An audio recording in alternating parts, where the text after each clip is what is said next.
반갑습니다. 우리는 어느 때 어느 곳이든지 항상 경외심을 놓지 말고 존엄하신 부처님을 대하는 청정한 마음과 경건한 태도로 천만사물에 응할 것이며 천만사물의 당처에 직접 불공하기를 힘써서 현실적으로 복락을 장만할지니 이를 몰아 말하자면 편협한 신앙을 돌려 원만한 신앙을 만들며 미신적 신앙을 돌려 사실적 신앙을 하게 한 것이니라. 이상은 대종경 교육품 4장에 있는 대종사님의 말씀입니다. 제가 근무하고 있는 신림교당에서는 원광빌딩 원룸을 운영하고 있고 이곳에는 총 36개의 원룸이 있습니다.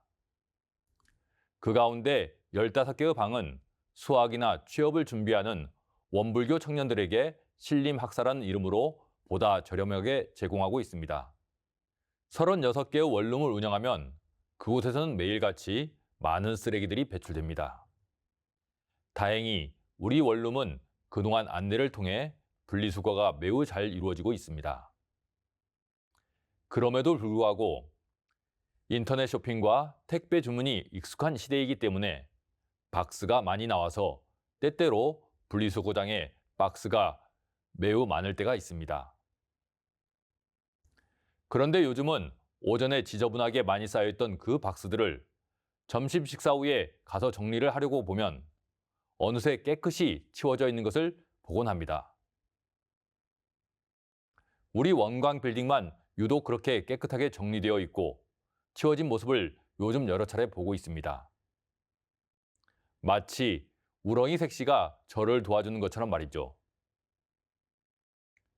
그런데 이것은 그냥 우연이 아니었습니다.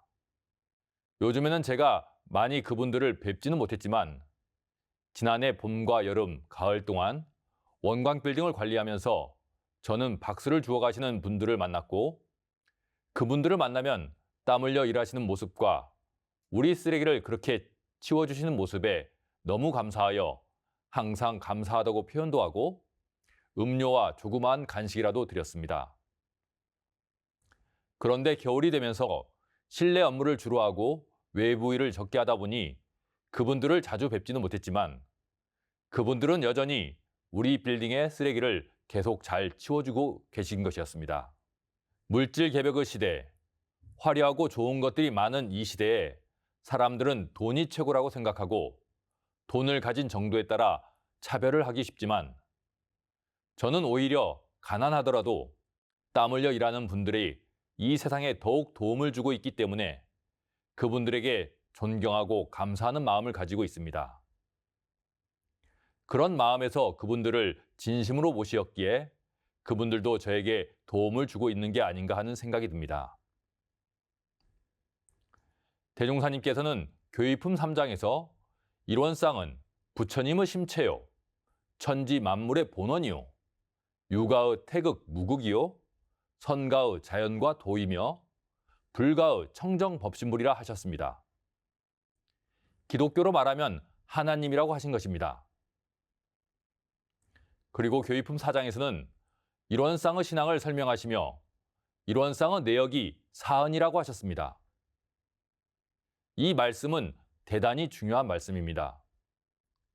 일원상은 우주 본원이고 부처님의 마음자리고 하나님과 하나인데 그것은 다름 아니라 지금 이 순간 나를 살리고 있는 천지, 부모, 동포, 법률의 은혜라는 것입니다. 우리는 지금 이 순간 천지가 주시는 공기로 숨을 쉬고 따뜻한 태양의 온기 속에 이 땅에 의지하여 또한 이곳에서 나오는 산물로 생명을 유지하고 있습니다. 현재 우리 생존의 아주 절대적인 은혜입니다. 쉽게 말하면 일원은 우주의 진리인데 그것은 멀리 있는 게 아니라 사은의 작용으로 지금 나를 살리고 있다는 것입니다. 내 생명의 원천이 일원인 것입니다. 나에게 무한한 복을 주고 계시고 살리고 있는 것이 일원이요, 사은이라는 것입니다. 우리는 지금 이 순간에도 네 가지 은혜로 존재하기 때문에 이미 사은의 무한한 복을 받고 있는 것입니다. 사은이 주시는 이 생명의 복보다 더 큰 것은 없습니다. 돈이 조금 많고 적은 것은 근본적인 사은의 은혜에 비할 바가 아닙니다. 저는 아침에 일어나 심고를 모시고 사배를 올릴 때면 숨 쉴 수 있고 누워서 잘 수 있게 해주고 따뜻함 속에서 활동하게 해주시는 천지를 포함한 사은의 큰 은혜에 아주 크게 절을 올립니다. 저는 사은의 은혜를 받는 것만으로도 이미 99% 행복한 존재라 생각하고 있습니다. 하지만 우리는 누구나 누리고 있는 사은이기 때문에 사은을 아주 당연하게 생각하기 쉽습니다. 그리고 그 고마움을 깊이 느끼지 못하고 지나치기 쉽습니다. 하지만 실상을 본다면 그럴 수 없습니다. 한도 없고 끝도 없는 이 광활하고 적막한 우주 공간에 천지의 은혜가 가득한 이 지구라는 생명의 환경은 한마디로 기적적인 환경인 것입니다. 절대로 당연한 것이 아닙니다. 숨을 멈추고 단 5분만 참아 보십시오. 정말 견디기 힘들 것입니다. 아마 죽을 수도 있습니다. 태양이 없고 온기가 없는 상태의 우주 온도를 절대 온도라고 합니다. 그 온도는 영하 275도입니다. 당장 영하 10도나 20도만 되어도 힘든데 영하 275도는 어떨까요? 아무리 추워도 지금 이 정도로 살 수 있는 것은 저 태양이 쉬지 않고 우리에게 온기를 주고 있기 때문입니다. 돈으로 따지면 얼마나 될까요? 보일러로 당장 10도만 높이려고 해도 많은 돈을 써야 할 것입니다. 그런데 우리는 무려 300도에 달하는 온도를 저 태양으로부터 받고 있으면서 그 대가를 주지 않고 있습니다. 그것도 하루도 쉬지 않고 말입니다. 이처럼 천지의 은혜만 보더라도 너무나 크고 위대하고 경이롭습니다. 이것을 당연하게 여기고 사는 것은 배은입니다. 그리고 그렇게 살면 오히려 더 불행해집니다. 천지 은혜를 깊이 느끼고 그 놀라운 은혜에 감사하고 그 은혜에 감사하는 마음으로 천지의 8가지 도를 채받아 살아간다면 어떻게 될까요? 저는 요즘 그렇습니다. 사은의 근본 은혜를 생각하고 감사하며 보은을 위해 그 도를 채받아 실천하려고 노력하고 있습니다. 사은을 당연하게 생각하는 사람들은 불행한 사람입니다. 어리석은 사람입니다. 자신을 살리고 있는 생명의 근원을 모르는 사람입니다. 일원상 서문에서 대종사님께서는 일원은 천지, 부모, 동포, 법률의 본원이요 라고 말씀하셨습니다. 그리고 앞서 교의품 4장에서 일원의 내역은 사은이라고 말씀하셨습니다. 대종사님께서 이처럼 사은을 강조하신 뜻을 깊이 생각해 봐야 합니다. 진리는 곧 사은입니다. 진리는 곧 나를 살리는 4가지 은혜입니다. 은혜를 모르고 진리를 알 수 없습니다. 사은의 은혜를 온전히 깊이 느끼고 그 감사함이 충만하고 그 4가지 은혜의 원천인 사은의 도를 채받아 보온하려는 마음이 났을 때 우리는 진정으로 진리와 만나는 것입니다. 저는 제 설교를 시청하는 여러분께 여쭙고 싶습니다. 일원상을 향하여 사배를 올릴 때 얼마나 사은을 느끼고 감사하시는지 말입니다. 혹시 몸은 사배를 하고 생각은 다른 곳에 있지 않은지 말입니다. 혹은 사배를 올리면서 아무 생각 없이 하지는 않는지 말입니다. 원불교 교사를 보면 대종사님께서도 대각을 이루신 후 그 경로를 이렇게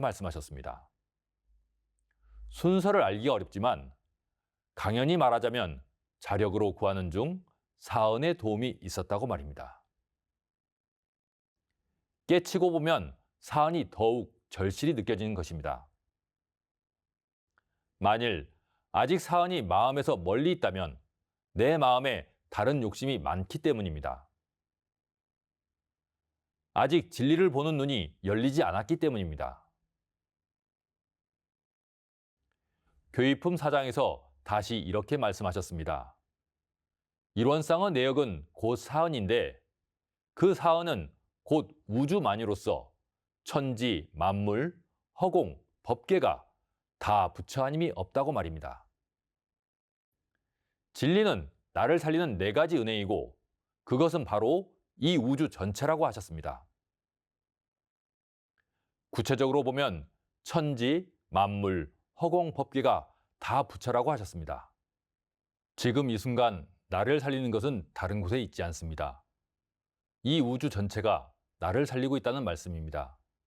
그리고 이 우주 전체가 지금 복을 주어 살리듯 우리가 짓는 바에 따라 죄도 줄 수 있는 부처님이라는 말씀입니다.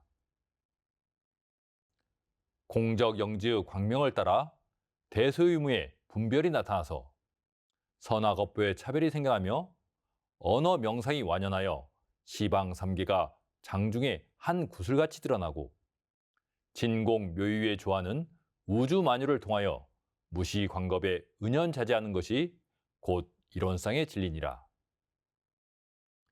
우주에 가득한 텅 비고 고요한 가운데 신령하게 아는 공적 영지가 작용하여 사언의 네 가지 은혜를 쥐고 계시고 우주 만유 모두가 다시 나의 심신작용에 따라 죄복을 주신다는 것입니다.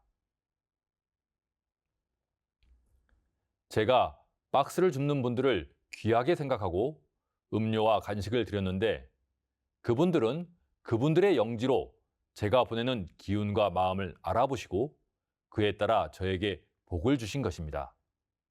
우주의 공적 영지를 상에 가린 바 없이 그대로 드러내는 분이 부처님이고 성자이십니다. 우주 공적 영지가 습관과 업력, 욕심에 가려서 나오는 것이 우리 중생들의 모습입니다. 하지만 중생들이라도 여전히 영지의 작용이 있기에 상대가 행하는 마음과 기운을 알아채고 그에 따라 보응을 하는 것입니다. 깨친 것과 깨치지 못한 것만 다를 뿐이요. 우주 만유가 다 그 나름의 영지로 보응을 하는 것입니다. 그렇기 때문에 대종사님께서는 다시 교의품 4장에서 이렇게 말씀하십니다. 우리는 어느 때 어느 곳이든지 항상 경외심을 놓지 말고 존엄하신 부처님을 대하는 청정한 마음과 경건한 태도로 천만사물에 응할 것이며 천만사물의 당체에 직접 불공하게를 힘써서 현실적으로 복락을 장만할 것이다. 경외심이란 단어를 한자 뜻으로 풀어보면 공경경에 두려워할 외 마음심입니다. 공경하고 두려워하는 마음입니다. 천지 만물이 나에게 죄와 복을 주는 존재이기 때문에 공경하고 두려워하라는 것입니다. 그런데 공경은 이해가 되지만 왜 두려워하라고 하셨을까요? 그것은 내가 한 생각을 가지고 말 한마디, 행동 하나하나 하는 것에 따라 내 앞에 부처님들이 바로 그 죄복을 주시기 때문에 마치 살얼음을 건너듯 조심하라는 뜻입니다. 말 한마디에 천냥빚도 갚지만 말 한마디에 생사가 오갈 수도 있기 때문입니다. 여러분은 나를 대하는 누군가가 공경과 조심하는 마음으로 대한다면 그 사람에게 함부로 하겠습니까? 잘 하시겠습니까? 경외심은 일원상의 신앙, 사은신앙, 우주만유신앙, 인과신앙, 우리 원불교 신앙에서 아주 중요한 키워드입니다. 한없는 복문을 열어가는 핵심 마음인 것입니다. 대종사님께서는 경외심을 가지고 다시 이렇게 하라고 하십니다. 존엄하신 부처님을 대하는 청정한 마음과 경건한 태도로 천만사물에 응할 것이며 천만삼으로 당최해 직접 불공하기를 힘쓰라고 하셨습니다. 존엄이란 존귀하고 엄하다는 뜻입니다. 국어사전에서는 감히 범할 수 없을 정도로 높고 엄숙함이라고 해석하고 있습니다. 그동안 아무 생각 없이 대하던 일체 만물을 감히 범할 수 없을 정도로 높고 엄숙한 존재로 그런 부처님으로 대하라는 말씀입니다. 존엄하신 부처님을 대하는 청정한 마음과 경건한 태도로 천만사물을 대한다면 어떻게 될까요? 청정한 마음과 경건한 태도로 내 가족을 대한다면 가족 간의 관계가 어떻게 될까요?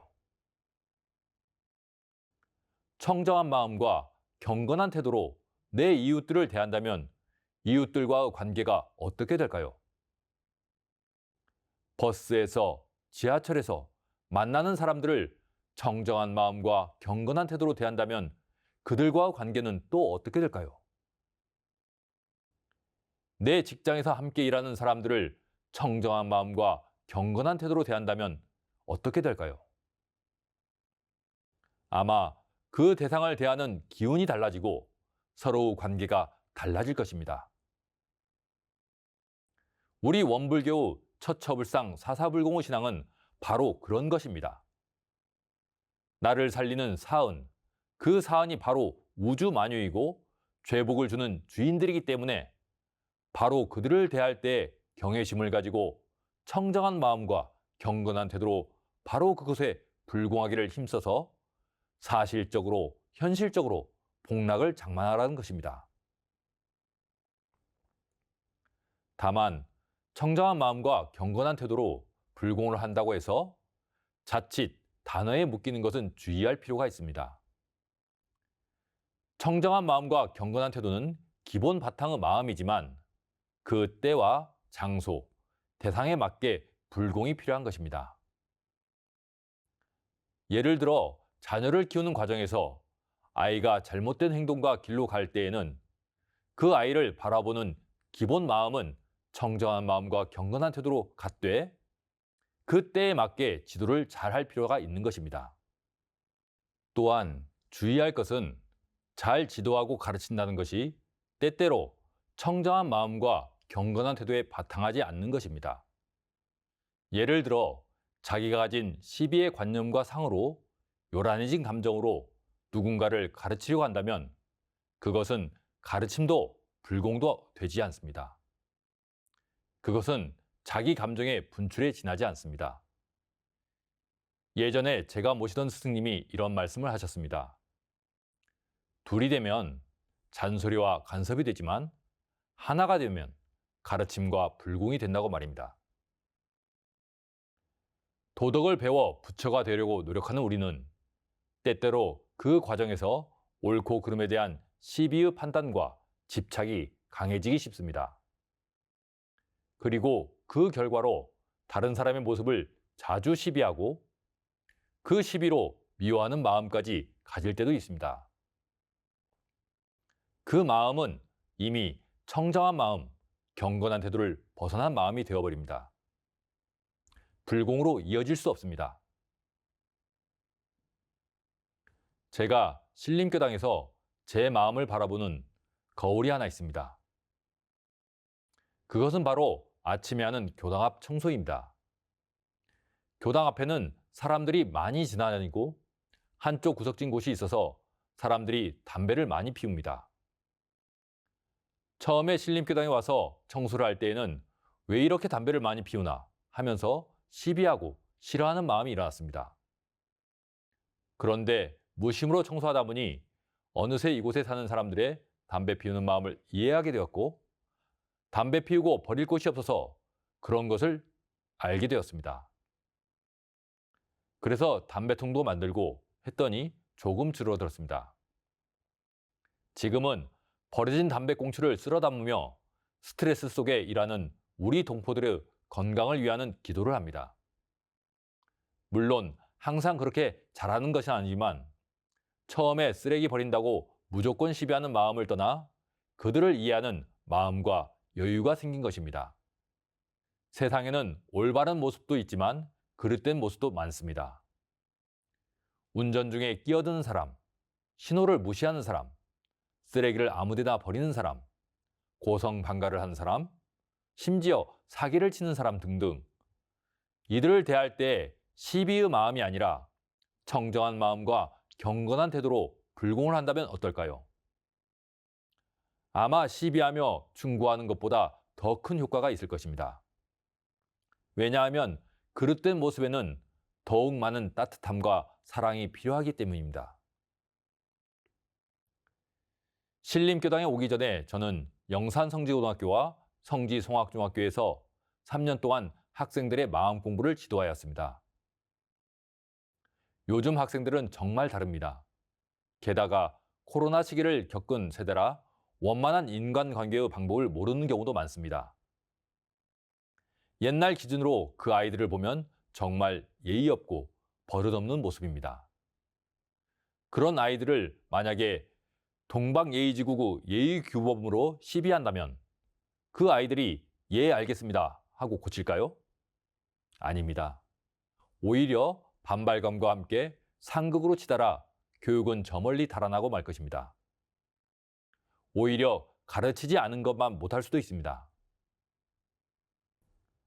바로 그 아이들을 대할 때 청정한 마음과 경건한 태도가 필요한 것입니다. 처음에는 저도 그런 아이들이 처음이라 어떻게 해야 할까 고민이 되었습니다. 하지만 빈 마음으로 바라보니 그 아이들이 자라온 환경과 그에 따라 그럴 수밖에 없는 모습이라 생각하니 이해가 되고 또 오히려 안타까운 마음까지 들었습니다. 그래서 그 아이들의 태도를 시비하는 것은 모두 내려놓고 좋은 마음으로, 좋은 기운으로 잘 대해주는 데 노력했습니다. 특히 어떤 학생은 수업 시간에 심하게 떠들고 장난치고 또 수업을 방해하고 했는데 그 학생조차도 잘 대해주고 제가 근무하는 사무실에 오면 간식도 주고 또 자주 배탈이 나는 학생이라서 손도 따주고 치료도 해주었습니다. 그랬더니 그 학생이 입교도 하고 말도 잘 들었습니다. 사실 이 세상에는 그릇된 모습이 더 많은 것 같습니다. 그 그릇된 모습을 바로잡는 것은 차가운 시비와 충고가 아니라 따뜻한 이해와 공감 속에 사랑이 담긴 진정한 불공입니다. 대종사님께서는 교육품 4장에서 결론적으로 이렇게 말씀하셨습니다. 이를 몰아 말하자면 편협한 신앙을 돌려 원만한 신앙을 만들며 미신적 신앙을 돌려 사실적 신앙을 하게 한 것이니라. 이론상의 신앙은 사은 신앙이며 우주 만유 신앙이며 어느 한편에 치우친 신앙이 아니라 온 우주 전체를 향한 당처 신앙이고 인과의 진리를 따라하는 복록의 근원에 하는 불공입니다. 사실적 신앙이라는 것입니다. 예전에 어떤 분들이 원불교는 신앙이 약하다는 이야기를 하셨고 저도 당시에는 정말 그런가 하는 생각까지 했습니다. 기독교처럼 믿고 매달리는 그런 신앙이 아니었기 때문입니다. 그런데 대종사님의 교육품 4장 말씀을 제대로 이해하고부터는 우리 신앙은 다른 신앙에 비할 바 없이 크고 넓고 깊은 신앙이라는 생각이 들었습니다. 쉽게 말해서 우리는 지금 이 순간 하나님의 은혜로 생명을 받고 있고 만나는 모든 천지, 만물, 허공법계가 다 진리이고 하나님이고 부처님으로 알고 바로 그곳에 경외심을 갖고 청정한 마음과 경건한 태도로 불공을 하는 것입니다. 그렇기 때문에 어느 한순간에도 언제 어디서나 신앙을 떠날 수 없는 것입니다. 기독교에서는 하나님을 만나는 것은 매우 어려운 일이고 엄청난 사건으로 알고 있습니다. 하지만 우리는 이 순간 존재 자체가 하나님의 은혜로 되어 있고 우리가 만나는 모든 존재가 또한 하나님의 나타남이기 때문에 그곳에 불공을 하고 복을 받는 신앙이기 때문에 우리의 신앙은 곧 삶 그 자체입니다. 사는 것 일체가 진리를 대하는 것이고 우리의 모든 생각과 말과 행동이 신앙이고 불공인 것입니다. 우리의 일원상 신앙, 사은 신앙, 우주 만유 신앙은 신앙의 개벽입니다. 초월적인 하나님, 부처님이 아니라 현존하는 살아있는 부처님, 하나님, 사은님의 은혜에 감사하며 불공으로 만나는 사실신앙입니다. 오늘 설교를 듣는 모든 분들이 항상 사은님의 은혜를 깊이 느끼시고 감사하시며 만나는 모든 대상을 대할 때 경외심을 가지고 청정한 마음과 경건한 태도로 불공을 잘하셔서 항상 복과 지혜가 함께 하시길 기원하며 오늘 설교를 마칩니다. 감사합니다.